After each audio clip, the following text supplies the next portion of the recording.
Welcome to Native America Calling. I'm Sean Spruce. Vermont tribes are under constant scrutiny as they work to cement their connection to Abenaki heritage.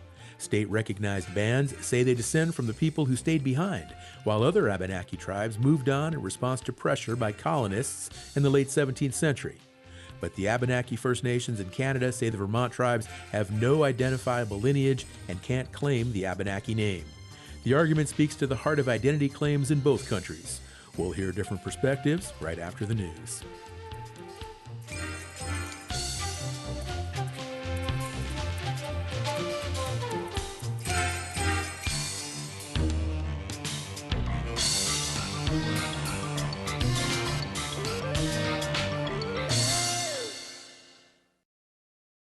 This is National Native News. I'm Antonia Gonzalez. On Tuesday, Canadians will pause for Remembrance Day to honor those in the military who died serving their country, as well as those still serving. But as Dan Karpinchuk reports, special ceremonies over the weekend honored Indigenous members of Canada's military. It's Indigenous Veterans Day and has been commemorated since 1994. Indigenous members of Canada's military shared their stories at ceremonies across the country.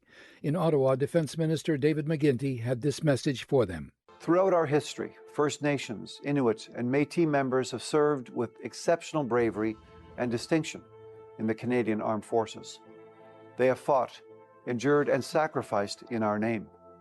From Vimy to Dieppe, from Korea to Afghanistan, Indigenous service members have demonstrated extraordinary skill, courage, and devotion to duty. Indigenous Veterans Day came about because many of those veterans were not given the same benefits as their non-Indigenous peers.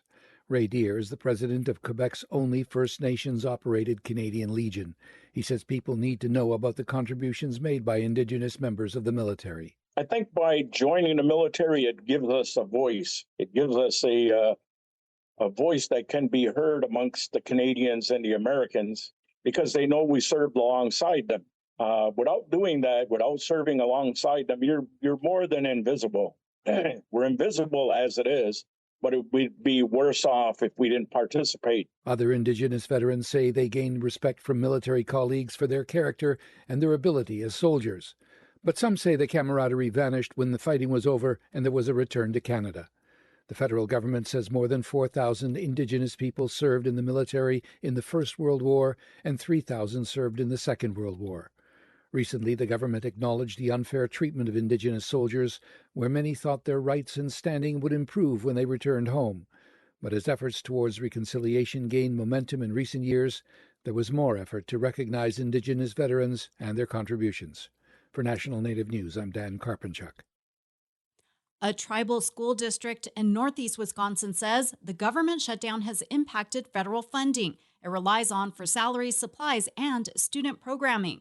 Judith Ruiz Branch has more. The Menominee Indian School District is one of about 20 school districts in Wisconsin that receive impact aid funding. The program provides support for public schools on federal lands. Superintendent Marcus Denny says their district has limited access to local tax dollars due to a small taxable land base, so program funds cover about 40% of their budget. But payments haven't gone out because of the government shutdown. So that's impacted our budget big time. We've had to move around a lot of funds from our general fund. We had to seek a line of credit with our bank to help meet operational needs. It's impacted us heavily. The district serves about 1,000 students, and Denny says many of them come from high poverty backgrounds. He says food assistance cuts due to the government shutdown are also having a broader community impact, as many students don't have adequate access to food at home.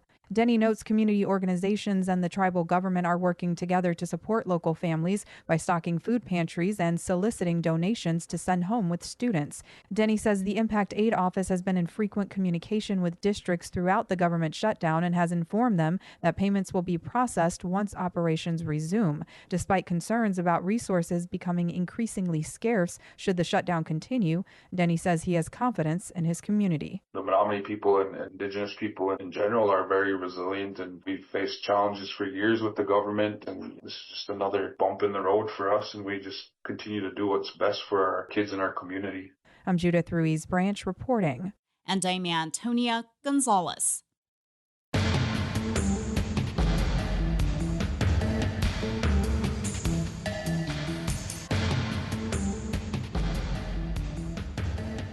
National Native News is produced by Koahnic Broadcast Corporation, with funding by the Corporation for Public Broadcasting. From comics to games to film and TV, Indigipop X is Native American popular culture. Everyone is welcome this weekend at Duke University in Durham, North Carolina. Info at indigipopx.com who support this show. Support by Amerind, Indian Country's 100% tribally owned insurance partner. Information on property, liability, workers' compensation, and commercial auto needs at AMERIND.com.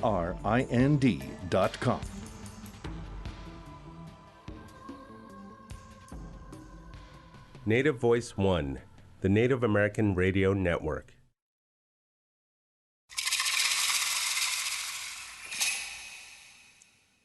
This is Native America Calling. I'm Sean Spruce. The Odanak First Nation in Quebec, Canada is in an ongoing dispute with 4 state-recognized tribes across the border in Vermont.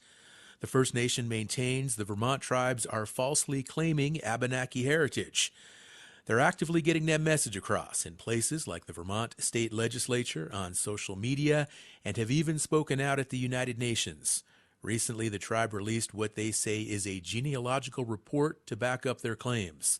The Vermont tribes, meanwhile, steadfastly assert their heritage.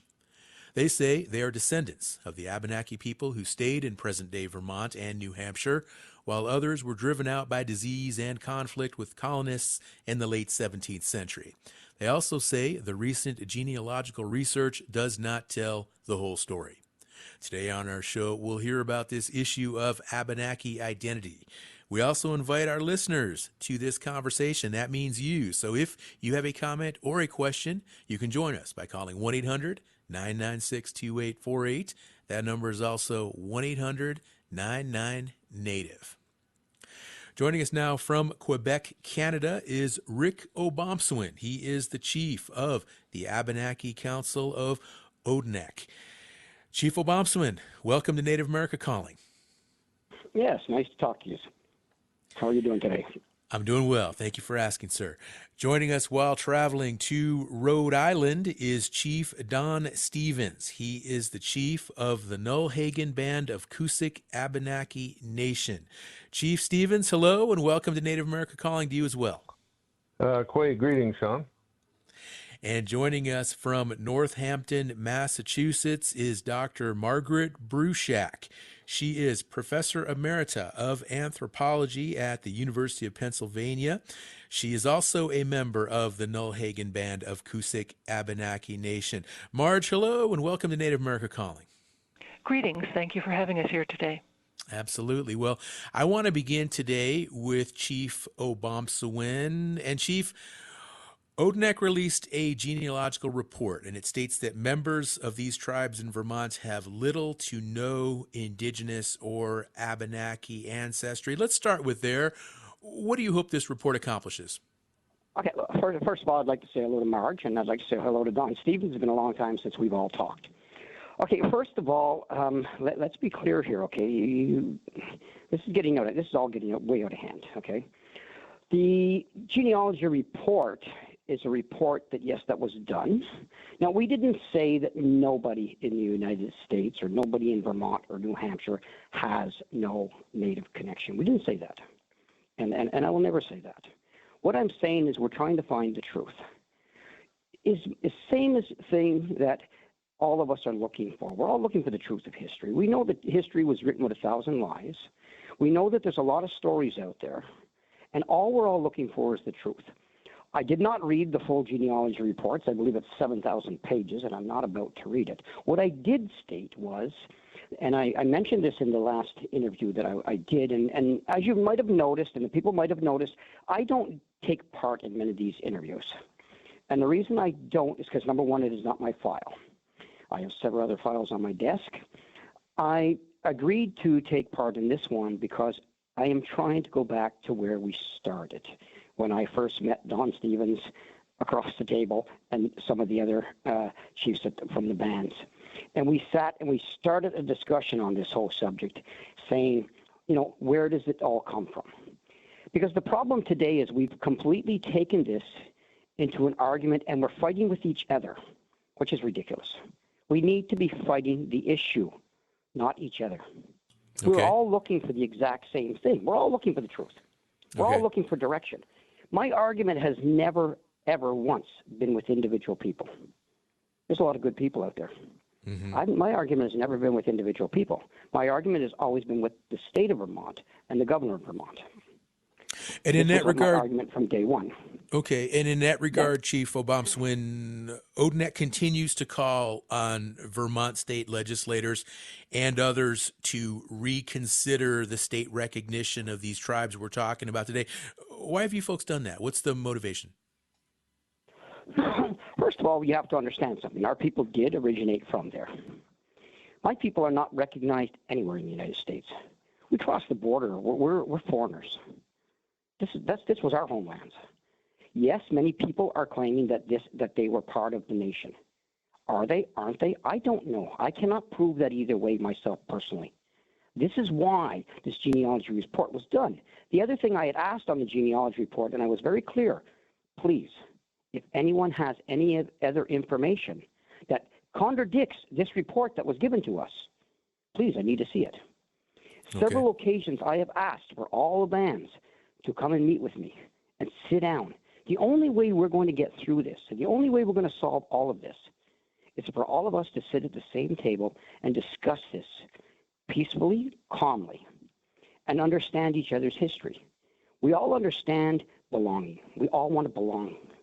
We understand this. We also understand, could there be family members out there that got lost? Of course, that's 100% a possibility. I said this in the very first day I met Don Stevens. I mentioned this back then. Of course, this is a possibility. Let's find the truth. We are aiming to look for the real truth of what it is. My argument with the state is, what gives, and this is the same argument I gave at the United Nations, what gives a foreign government the right to say who is part of a nation? Okay. Chief Obamswin, you continue to say, finding the truth. I want to ask you, what is the truth? What do you feel it is? And is this report accurate in discovering the truth? How do I know if the report is accurate? When the report was given to us, we asked for a report to be done. The report was given to us. We've had claims now from some of the people that have said, whoa, this report's not accurate. It's not complete. It's not all, some of the information is missing. So I've asked, please inform me. Inform me what is missing. Then I can match the two reports. And we could sit down at a table and talk about it. But no one has given me this information yet. Okay. No one has given me this information. So if this is the only information I have, what else can I go by? What do you think the truth is? What's being covered up? What's not being told? What's not being explained? I think that, there is a possibility. Like I said, there's always a possibility because, history's history, and none of us were there, unfortunately. There is a possibility that there is still family members out there. There still is different bands, different groups out there. But the only way we're going to know that is if we all sit at the table and discuss this. The truth is out there. We just have to find it. But we're not going to find it by fighting. We're not going to find it by arguing with each other. Like I said, this whole thing is turned to us fighting with each other instead of fighting the problem or fighting the issue. The issue at hand is that the state of Vermont came out with this real quick. When they did the state recognition, I sat in that room and I was not allowed to speak. Now we're recognized by Canada. I'm not province recognized. I'm not state recognized. My band is recognized from Canada. I live on the reservation that's been here forever. I can date my family back on this reservation for up to 300 years. We know who our family is. Mm-hmm. If I have family members out there, I want to know who they are. I really do. Chief Obamswin, Odanak First Nation, for how long have you been aware of these tribes in Vermont? And if so, if forever, how long that's been? In the past, how has Odanak responded to their presence? In the early days, we had a chief here. His name was Walter Watzel. He had a friend over there who was Homer St. Francis. This is where I believe this all started. Okay, what was back then? Don't quote me on the year. I wasn't. I wasn't there at the time. Okay, I honestly wasn't. Okay, it's before. It's two chiefs before me. Okay. Okay, we got it. You know, I first met some of the people in Vermont. I'm going to say probably in the early 90s. Maybe around 95, somewhere around there is when I first met people. Unfortunately, myself and Homer St. Francis had never hit it off quite very well. Let's just put it that way, okay? So I wasn't really, how would I say, myself personally, I went to a powwow down there once. But I wasn't really involved with all the people down there that much. I know quite a few people down there. I know a lot of really good people down there. You know, a lot of people have done some good work. Hold on one second. I'm sorry. What did you think, though? You went to a powwow. You went to a cultural event. What did you think when you saw these folks down there? Did you think it was legit? I thought it was legit. You know, if somebody comes up to me and says to me, "I'm a First Nations person," and I meet them and I like the person, I don't usually turn around and say, well, are you, aren't you, or who are you? You know, I mean, we have a common thing in our community that says, you know, I mean, every Native community will tell you the same story. You come into a Native community, you say you're Native, and the first thing they're going to say, who's your father? Who's your mother? Who's your grandfather? This is only because we're trying to link you to a family is what we're trying to do, okay? I mean, at that time, I mean, listen, we went down there, we danced, we sang with them. You know, everything seemed to be fair. Our chief at the time told us this was a group that belonged to us. As time went on, it seemed like the stories changed. You know, so this is what concerns us. All right, we have Chief Rick Obamswin of the Abenaki Council of Odanak kicking off our conversation today. He joins us from Quebec, Canada. We're going to take a short break. We're going to come back and continue this conversation. We have other guests on the show as well.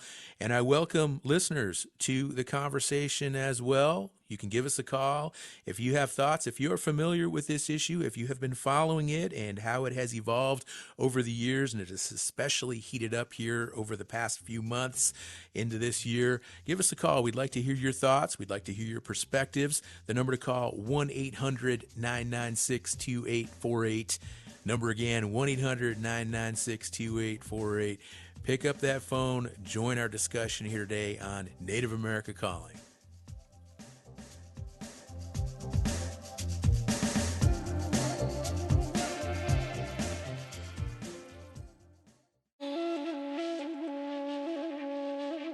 A Navajo Air Force veteran is helping tell the story of Native Americans who serve in the military in the film Honor Song.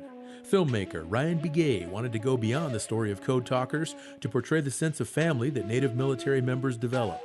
We'll hear more about the film and the importance of military service on the next Native America Calling.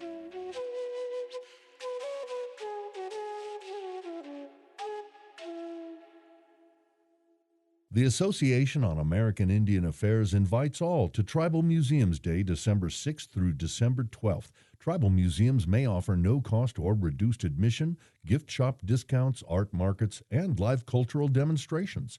Tribal Museums Day honors diverse Native nations as the experts of their own cultures. You can find a map of tribal museums and more at indian-affairs.org/Tribal Museums Day. The association supports this show. Thank you for listening to Native America Calling. 4 tribes in the state of Vermont are defending their identity against opposition from First Nations in Canada. We're continuing our conversation with the chief of the Odanak First Nation who has led some of the opposition. Listeners can join us with comments or questions by calling 1-800-996-2848. That number is also 1-800-99-NATIVE, or continue this conversation on our website and social media pages such as Facebook and Instagram. We're speaking now with Chief Rick Obamswin of the Abenaki Council of Odanak. He joins us from Quebec, Canada. And Chief Obamswin, I want to ask you about some of the other responses by Vermont tribal leaders. And there is a viewpoint among some that these challenges are happening because the Odanak First Nation is attempting to establish a land claim in the U.S. or be part of a hydroelectric project. What's your response? What's your thought there? What are the main drivers of this latest attack on Vermont tribes? Listen. First of all, if people felt they were attacked, of course, I can see people retaliating and getting upset. As far as a land claim in the state of Vermont or in the States, no, I have no interest in a land claim in the United States. I have no interest in land in the United States. As far as a deal with Hydro-Quebec, I have no clue what they're talking about, okay? I have no agreement, no nothing with Hydro-Quebec whatsoever. And don't have any in the future. And again, the same as land claims, I have no intentions on claiming land in the United States, claiming land, claiming money, claiming anything. I want nothing from the United States government except for the same as all of us, recognition of my people.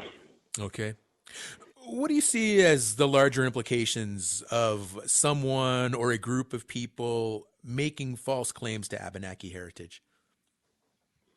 Well, listen, first things first, I think the problem where this really got out of hand is because this is a very complex subject, okay, because it involves many, many different things, okay? I mean, many people are talking blood, ancestry, heritage. Well, these are three different things. You know, none of us can deny who we are. You know, we cannot deny who we are. So if we look through our ancestry, many people could probably find that, yes, they had native blood somewhere in their ancestry. Does that make you native today? I do a thing with children, and I show our kids in the community a little game I play with a glass of milk and a glass of water. And I explain to them how the glass of milk, and I get in trouble every time I say this, by the way. I say this glass of milk is your full-blood native. And as he marries out, he dilutes it with water. And dilutes it, and dilutes it, and dilutes it. Eventually, I have a glass of water. Native blood works the same way. Native ancestry? No. You might have native ancestry from way, way back in the time. Does that make you native? Does that make you part of a nation? You know, heritage is a whole other thing. I had one particular person send me a letter and saying, "You're trying to deny me my heritage." No, I'm not. I'm not trying to deny anybody anything. I'm trying to find the truth. Mm-hmm. I'm trying to find, where does this all come from? What makes you a nation? You know, a nation, to be part of a nation has to accept you into their nation. Keeping in mind, the Abenaki people through history, we've adopted many people into our nation. People that had zero native blood, and they were adopted into our nation. But the nation adopted them. So, who has the right? The state of Vermont has no right whatsoever to create a program saying we recognize this person or that person. They have no right to do that. Chief Obamswin, there's some contradiction between what I'm hearing here today and the message from some of your fellow tribal members who are adamant about the lack of connection between the Vermont tribes and the Abenaki name. How do you account for that difference? Okay. Everyone has their own opinion. Everyone looks at things their own way. Okay, they really do. As I said before, this is not necessarily my file, okay? I have several files on my desk. This is not necessarily my file. One of my counselors do handle this file. He has the right to handle it his own way. We live in a democratic system. I would never try to muzzle someone. They have a tendency to handle this the way they want to. And I think if anyone has any questions or arguments with it, they should be calling that particular person directly is what they should be doing. You know, my phone is always open. My door is always open. I will meet with anyone. I will sit and discuss with anyone. My counsel is the same.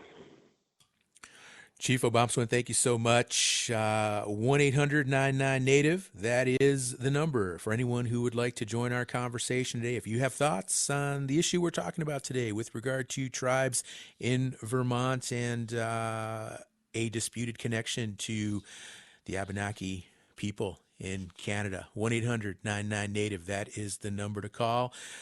I would like for Chief Don Stevens to now join the conversation. He is the chief of the Nullhagen Band of Cusik Abenaki Nation. And Chief Stevens, you have denounced this latest genealogy report that we're talking about today that finds you and others in your community have a very distant or perhaps no Indigenous ancestry. How accurate are these claims? Well, the claims are not accurate. And first of all, I would like to say thank you for acknowledging the veterans, Indigenous veterans. I'm a disabled veteran myself and served the country along with my father and my son. So we protected the speech that we're actually dealing with now, to preserve freedom of speech. So I just wanted to say thank you for acknowledging the Indigenous veterans as one.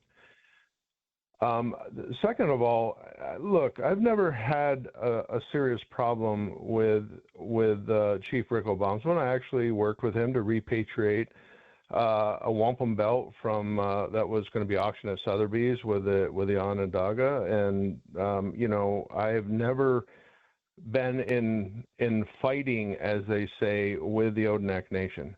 Now we have defended ourselves from attacks because I look at Odanak and ourselves, we're each a sovereign tribe. We each have our own leadership. We each have our own membership. We both live in different territories, and we both have the right to operate and be who we are as a people, and no one can tell either one of us who we are as a tribe or a nation and who we are not, and no one can have authority over us, whether it be another tribal government or whether it be a European government. We exercise our sovereign right to be who we are. It's great to hear that Chief Obamswin wants to straighten this out, but it's hard to do that when we are continually being attacked.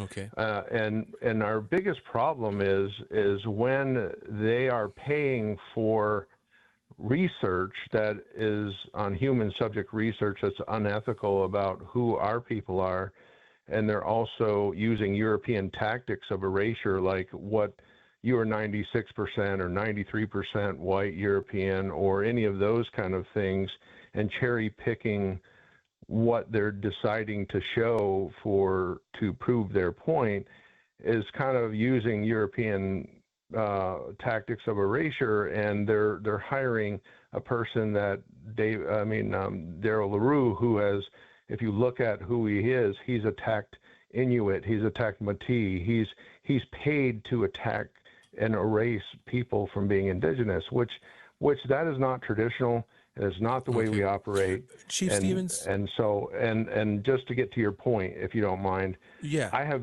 listed my genealogy and my rebuttal on the AbenakiAlliance.org resources. I've sent it to you, where there's myself as a Nullhagen citizen recognized by the federal and state government.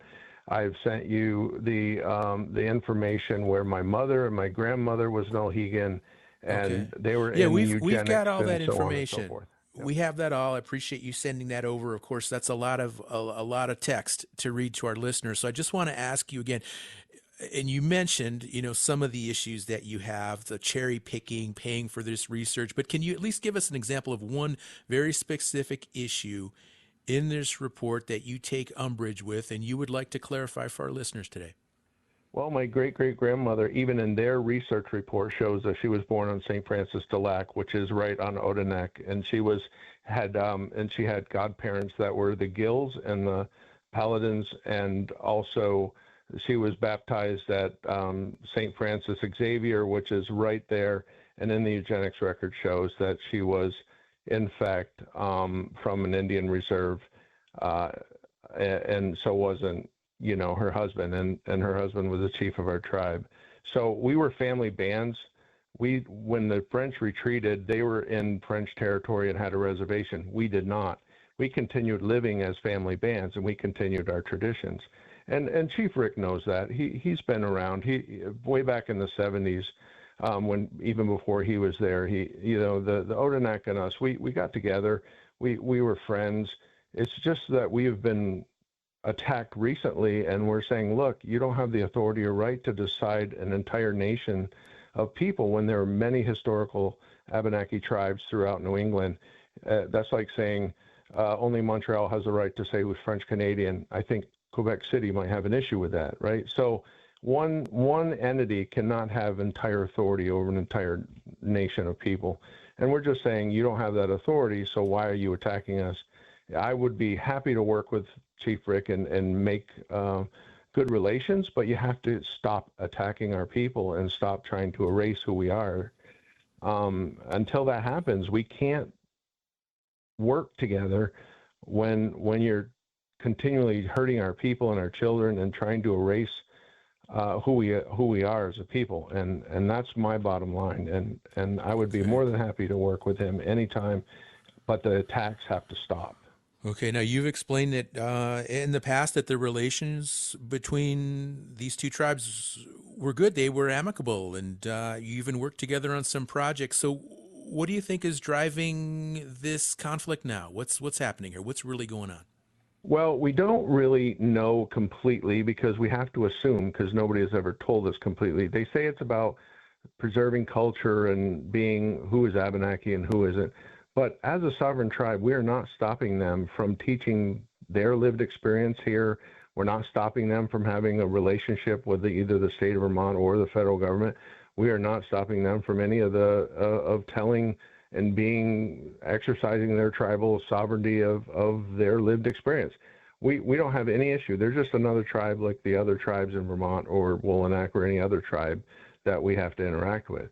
Our issue is we have found documents from 1997, which Chief Obamswin is on those documents, which is also at the AbenakiAlliance.org resources, that shows they did explore land claims in New Hampshire and Vermont, and it's out there on their letterhead. It's black and white. They said in 2022, when this happened, when hydroelectric bought up 13 hydroelectric dams on the Connecticut, that they never ceded Vermont, and they want to exercise being down here, and they keep saying they never ceded their territory, and they want to now move into Vermont. And we know that Ganawage just signed a power deal for going to New York, and they do have a contract with Hydro-Quebec. Look it up, Google it. They have wind power that they have contracts with, and even at the symposium, they had the Assembly of First Nations, Chief Picard that was there. They had the Consulate of Canada there. They had Hydro-Quebec representatives at the conference. So they're saying one thing, but what they're doing is totally different. And all due respects to Chief Obamswin, which I say hi back, you signed the letters that are trying to erase us. All of the letters that come from you and Chief of the Wolanak and Odanak is signed by you. Okay. So that's my issue, is how do we work with people who are actively trying to erase us? Okay. Chief Stevens, I want to ask you about the state recognition that your tribe received about 10 years ago. How rigorous was that process, and what was the main determining factor that got your tribe its recognition in your view?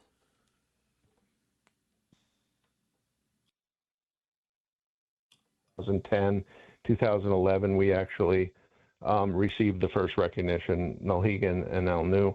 What we have been trying since forever to get recognized, I know Missisquoi, that tribe, tried for federal recognition with the BIA, and we're not successful.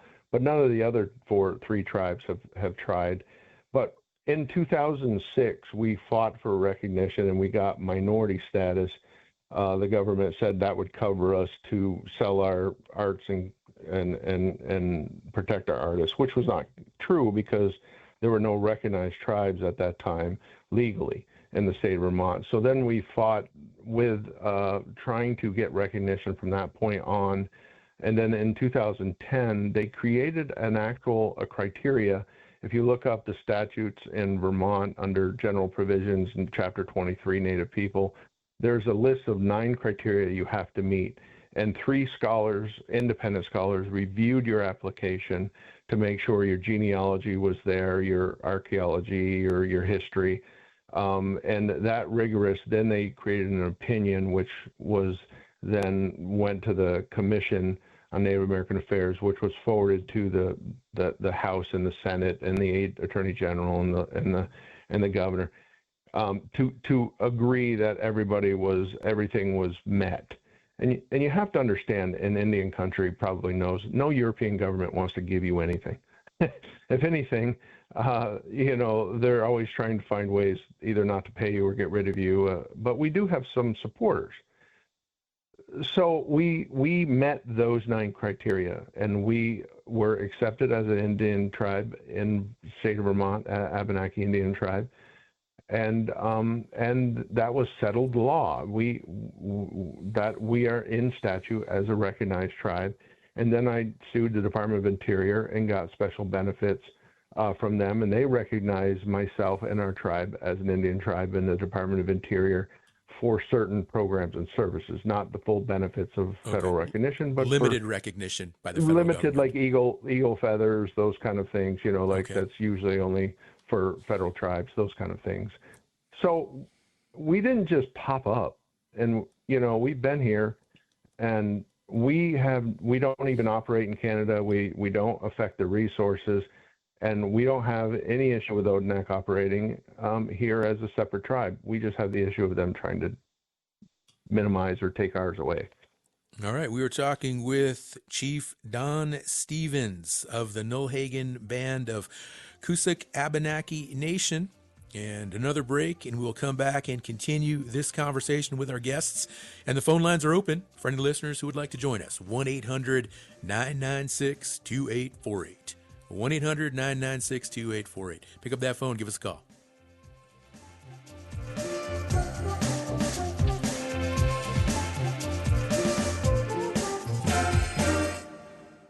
Support by Sonosky Chambers Law, championing tribal sovereignty and Native American rights since 1976. From opioids litigation to treaty rights to tribal self-governance. With offices in Washington, D.C., New Mexico, California, and Alaska. Sonosky Chambers Law. Kaufman & Associates is a Native-owned and led consulting firm, supporting Native communities with culturally grounded solutions to shape Indigenous futures.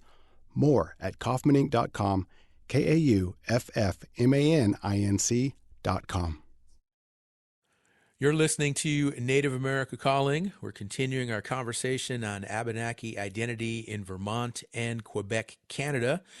We're speaking with a leader as well as a member of a state-recognized tribe in Vermont and also a leader of a First Nation in Canada.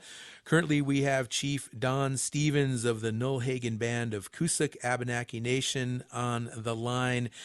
And Chief Stevens, we've learned that your people are able to sell arts and crafts under a Native American label. You also have special hunting and fishing rights. And you mentioned being able to obtain eagle feathers from the federal repository, and your partial federal recognition makes that possible. I'm interested in learning more because I'm familiar with the eagle feather deposit repository, and that is not an easy process. I know from family members who've been involved with that firsthand. Give us a little more. How are you able to achieve that with your partial recognition? I'm just not totally clear how that works. Yeah, well, basically, if you remember back a few years, they had the McClellan case with the Lipan Apache. They were suing the federal government as a state tribe because they were raided, and they wanted to get eagle feathers for religious purposes. Well, at the same point, I was like, look, we are an Indian tribe. We're a sovereign nation, and we put our pants on the same way as federal tribes do. We just have to live within a European government structure. So I found some attorneys, and we sued the Department of Interior to say we are just as Native American as anybody else, and we deserve the right to pray with our eagle feathers and our culture just as well as anybody else.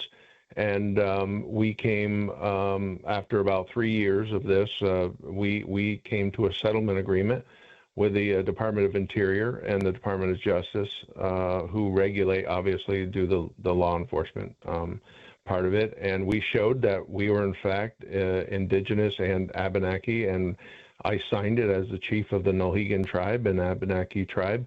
And as I had sent you, I had the permit with obviously my numbers blanked out, that I have a permanent ability to go to the Eagle Repository for eagle feathers. However, part of that agreement was only our leadership had the right to go to the Eagle Repository, so we could then give the eagle feathers to our citizens. That way we didn't impact anybody, any federal tribes, and we didn't go after golden eagle feathers or any of those things, because we know how sacred those are to people out west. So we only went for bald eagle and immature and mature, and now we are able to be able to pray the way we are supposed to without fear of persecution or prosecution. And not every state tribe has that ability. We do, because we did show that we were indigenous and that we were also recognized as the Abenaki Indian tribe. So that was a long process. It sounds like it. Yeah.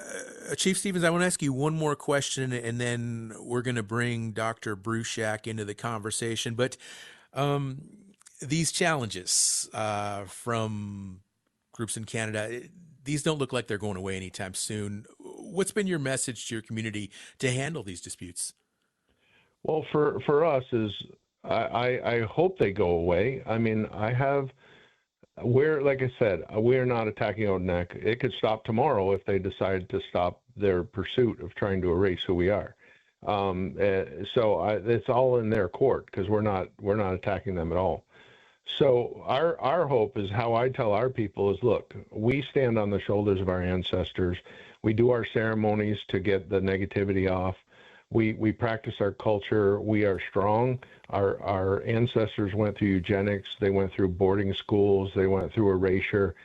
This is just our time, and unfortunately, we have to deal with that. And but if we can weather the storm and make it so our children can be proud of who they are, and we also continue the language, reclaiming the language, because that's tribal agnostic and almost extinct.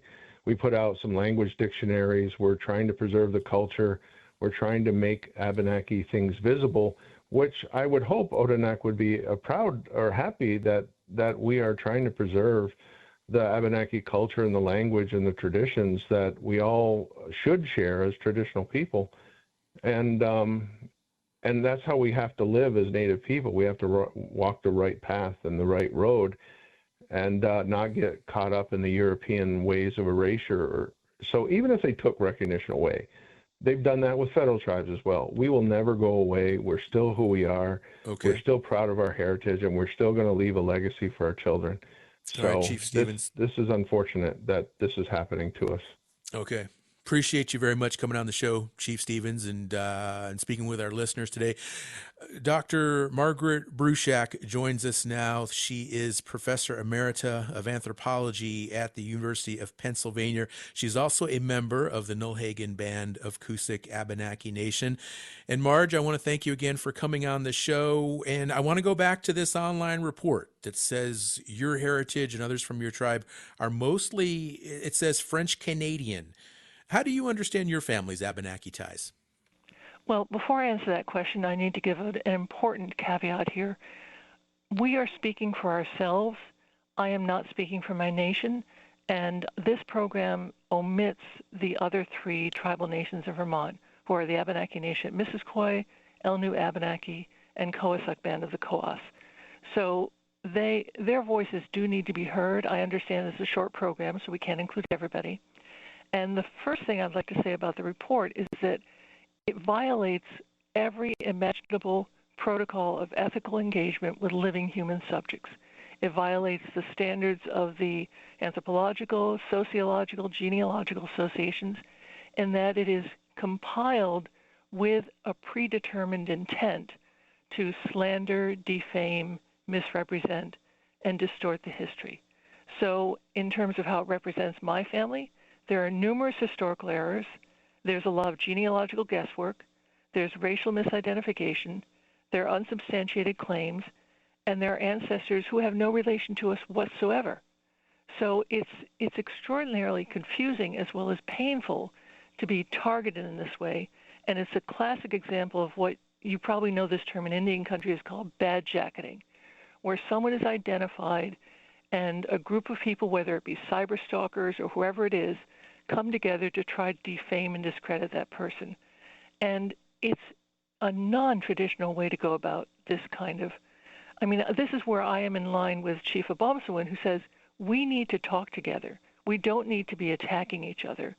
And quite honestly, in terms of ancestry, my Abenaki ancestry is also connected in some ways to Odanak. I am not a tribal member of Odanak. I don't want to be a tribal member of Odanak. My great-grandfather, Louis Bowman, fought in the Civil War, then left Canada, moved into Missisquoi territory, came into upstate New York, where I grew up. His son, Jesse Bowman, my grandfather, this is where we directly trace our Abenaki ancestry. We also have, through my grandfather's marriage to Alice Van Antwerp, we have Mohican, Mohawk, and a little bit of Dutch ancestry. We do not claim to be members of Mohican or Mohawk tribes, and we do not claim to be Dutch. And one of the realities of Native identity in the Northeast in particular is this kind of mixing and this kind of confusion. So, for instance, when you try to document Native families through time, in New England in particular, you will frequently find people identified or misidentified as white, French, black, or colored. So I'll give you a classic example. Abenaki people from Odanak who moved back to New Hampshire in the 1800s were identified as Abenaki in Canadian records, but they were identified as white in New England records. Marge, I'm just going to I want to have another question for you. And I get you, because I know that's the case with people in my family. Some of the older generations are listed as white on some of those documents. I've seen that before. I know that's a thing for sure. But I want to ask you, though, about how the Abenaki were able to continuously live in Vermont. They avoided that migration to Canada. Was that presence that they had there in Vermont, was that well documented? Well, no. I mean, that's what I'm saying, is that Native people in Vermont and New Hampshire. So first of all, you have to understand Vermont doesn't even exist as a state until the very late 1700s. And when that territory is taken over by white colonial settlers, it's taken over basically as a fiat. So Benning Wentworth, who becomes the governor of New Hampshire, claims an enormous amount of territory and lists all of the towns as being unoccupied, which is simply false. And so what Native people continued to do throughout the late 1700s, throughout the 1800s, right into the early 20th century, is to simply carry on in small family bands, moving across the territory, sometimes settling in particular locations, and finding ways to survive. Because historically, Abenaki lifeways and kinship have always been fluid and flexible. We sometimes call it voting with your feet. If you're not comfortable with the leadership in charge, you go somewhere else. And we know for a fact that many Abenaki people who went to Canada voted with their feet to go back to New England, because if you lived on the reserve in Canada, it was physically small, it was religiously tight. The Catholic Church exerted a very powerful control over people. Until the late 1800s, you could not even be identified as Abenaki unless you were the male head of the family. That's encoded in the Indian Act out of Canada. So we know for a fact that the Indian Act in Canada was very restrictive. So there was no logical reason for many Abenaki people to go to Canada at all. If there was more freedom of movement, more freedom of association, if they stayed within and around their traditional territories. All right, thank you, Marge. Now, there's been some work done by the Abenaki tribes in Vermont, and thank you for mentioning all of them like you did to revitalize the language. How have you and others tried to revitalize spiritual and cultural practices among your people? So my nephew, Jesse Bowman Bruchak, is fully fluent in the Abenaki language, and that comes out of having lived at the Odanak Reserve for 8 years, where he worked closely with Cecile Wallanolet. And this was at a point in time when Cecile was one of the last native speakers of her generation, one of the last who was born speaking Abenaki. Cecile did language classes at Mrs. Coy, and after Cecile passed on, her son, Elie Joubert, worked very closely with my nephew Jesse for a number of years. And that is what led directly to the Abenaki language program that Jesse now directs at Middlebury College. And as part of that program, Jesse offers scholarships. He's consistently offered scholarships to anyone from Odanak or Woolanak or Mrs. Coy or Mohegan or anyone who wants to come to this program, so that there is immersive learning in the language. And then with some financial assistance from a federal grant, he was able to produce a new Abenaki dictionary that just came out last year. So there's an enormous amount of work there. And then, I should mention also that Rick Obomsawin and my family have been close friends for more than 3 decades. And I don't intend for any of that to change. So it's difficult because we are not unique in having shared and separate histories simultaneously. And that is true for so many tribal nations. There is so much intersection among us and between us and around the continent. And the way state and federal laws are constructed, a Native individual can only legally be a member of a single tribal nation. So you cannot hold dual citizenship in the U.S. and Canada as a tribal person. You can't hold it in 2 different states. And there are many people who are technically full-blood if you're measuring that, which is a problem in itself. But if you're measuring blood, there are many people who are technically full-blood who are not a member of a tribe, either because perhaps that tribe has matrilineal assessments, perhaps it has patrilineal heritage, perhaps they require a certain volume of heritage, or in some tribes, and I won't name names here, but there are some tribes that are tightly restricted based upon who the individuals were on a particular federal role at a particular moment in time. And it doesn't matter how Native you are, if you're not linked to those individuals, you can't be a member of that tribe. So Rick is right when he says part of the problem is that we have state and federal authorities dictating what counts when traditionally it was communities determining themselves and determining their relationships with each other. So if I can, I'd just like to say one more very, very clear thing, because many of the people following this dispute really don't understand this basic, simple fact. No journalist, no genealogist, no scholar, and no individual, no matter their ethnicity, holds the inherent right to determine who is or is not legally Indian. There are no Indian police. There is no Indian litmus test.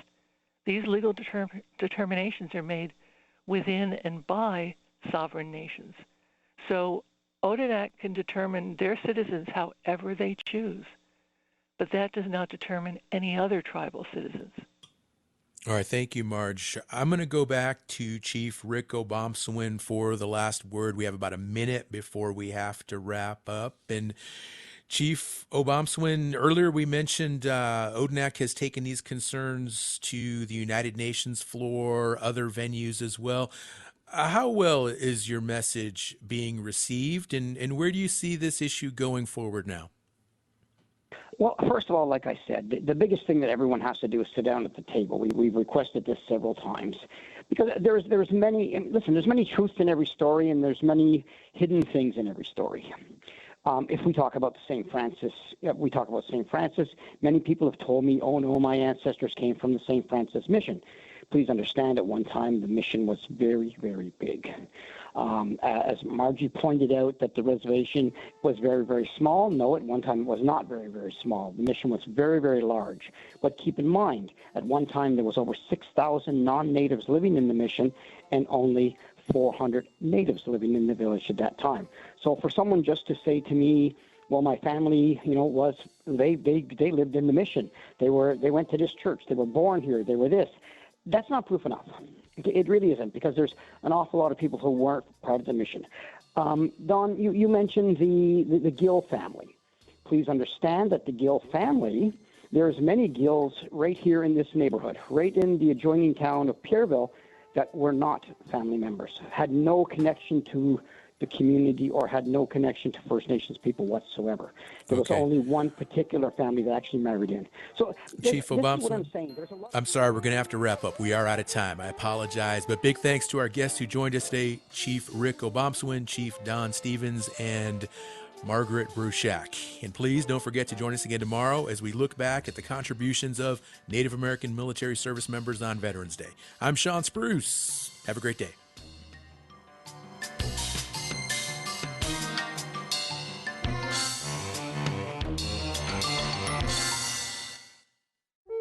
The Association on American Indian Affairs invites all to Tribal Museums Day, December 6th through December 12th.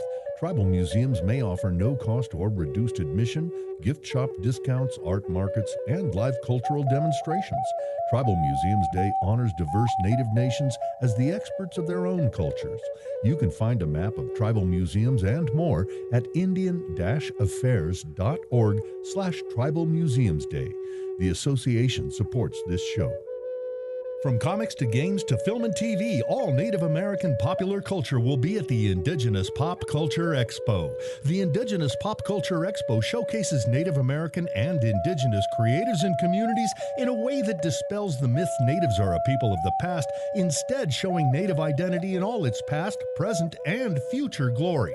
Everyone is welcome at the Expo this weekend at Duke University in Durham, North Carolina. Info at indigipopx.com, who support this show.